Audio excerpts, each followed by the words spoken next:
Mayong buntag mga kapaglaom. Aniyan usab kita sa atong Bible Beats. Dinidapit sa Billy Street, Cagayan de Oro City.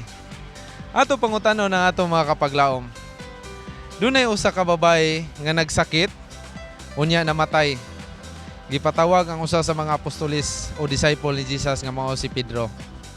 Niadto si Pedro, giampuan niya og kining mao nga babae nabuhi. Uban sa tabang sa Ginoo ug uban sa hugot nga pagampo ni Pedro o ni Peter, usa sa mga disciple ni Jesus. Tara, mangutanan na ta sa atong mga kapaglaom kung kinsa kato nga babae. Dunay usa ka babae record sa balaan kasulatan nga nagsakit na siya hantod namatay. Kato nga babae matinabangon sa kabus, mohatag og mga sinina o mga pagkaon. Giila gito nga matinabangon sa mga kabus nga mga katawhan.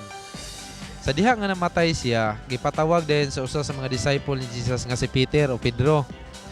Niadto si Pedro didto, nakita niya gihaya ni ginang babae. Niluhod si Pedro, nagampo siya sa Ginoo. Unya iya ring gitawag ang ngalan sa mga babae. Uban sa tabang sa Ginoo, nabuhi ang babae. Kinsa kato nga babae?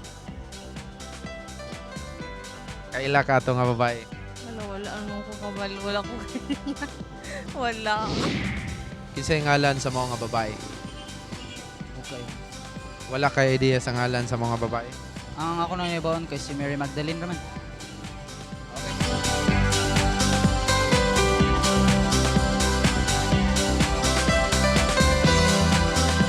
Kinsa to nga babae?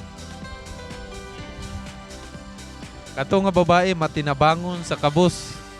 Na ipanghatag niya katong wala gyud luoy kay nga mga kabus iya tong tabangan taga sinina o mga pagkaon.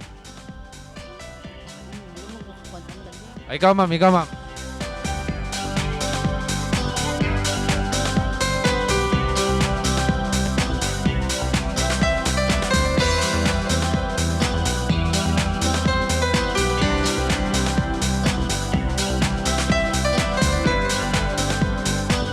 Uban sa tabang sa Ginoo ang babae nabuhi.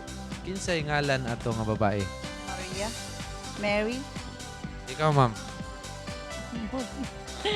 Mary, siyempre yami.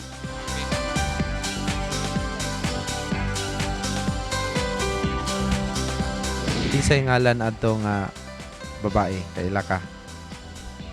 Juan. Sige. Matinabangon nga babae, ilado na siya sa New Testament sa Bible. Saan nakalimot?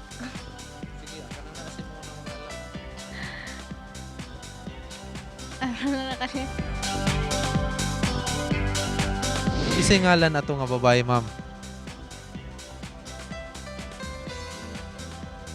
Kanang naalan sa imuha nga anong una-una o idea kinsa to'y ngalan sa babae? Ang sa Ginoo. Ha? Ang Ginoo. Si Maria. Si Mama? Si Maria. Mga kapaglaom, ato na sa nakita ang matubag sa atong mga kaigsunag kapaglaom. Kung si kinsa katong babae nga nagsakit, unya namatay, unya miadto si Peter, unya iyang giampuan. Walay laing kundi kato nga babae matinabangon sa mga kabos, nagahatag og mga tabang sa mga kabos. Mao walay laing kundi mao kato si Dorcas. Dugang nga pagtuon sa balaan kasulatan, makita kana siya sa buhat kapitulo 9 versikulo 36 ngadto sa 43. Basaha tuni ang balang kasulatan aron ato masayran kung unsa ang history sa usa ka babae nga mao si Dorcas, matinabangon ngadto sa mga kabos. Gikan dinhi sa Billy Street, awing indino alang sa Bible Beats.